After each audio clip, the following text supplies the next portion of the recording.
في إطار الشراكة اللي قامت بها أفريقيا مع مكتب التكوين المهني وإنعاش شغل OFPPT، ميكانو المغرب كيفتتح تسجيل في التكوين المعلم بعد النجاح الكبير اللي عرفته الدورات التكوينية السابقة في شعبة مصلح السيارات.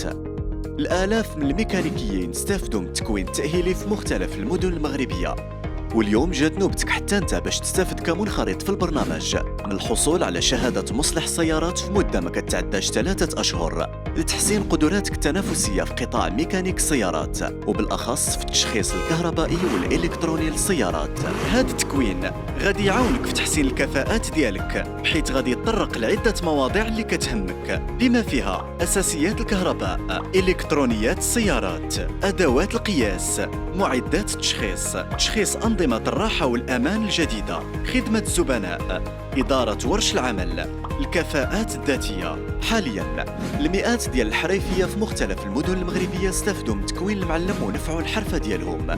دير بحالهم وسارع باش تقيد قبل ما يفوت الحال، راه البلايص محسوبين. باش تستافد من التكوين في الدورة المرتقبة لشهر مارس سهلة، خاصك تكون كتوفر على بطاقة المستفيد ديال برنامج ميكانو المغرب، وتكون كتمارس مهنة ميكانيك السيارات لمدة ما كتقلش على عامين. غير هادشي المستوى الدراسي والعمر ديالك ما كيشكلوا حتى عائق، يكفي انك تكون كتعرف تقرا وتكتب. وخلي ديما في بالك باللي روح المسؤوليه والالتزام ديالك ضروريين من اجل انجاح هذه الدوره وصقل الكفاءات ديالك بامتياز.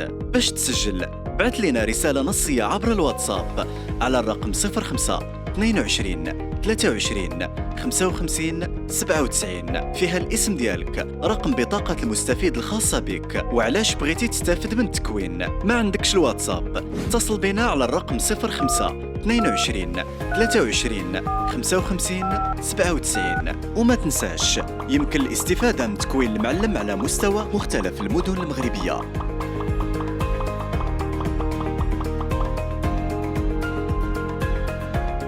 بقى متبع الجديد ديال ميكانو المغرب على الواتساب، قناة اليوتيوب والموقع www.mikanolomaghreb.ma باش تعرف تاريخ انطلاق التكوين في الجهة ديالك. نهارك مبروك، ميكانو المغرب، العائلة اللي ديما في جنبك.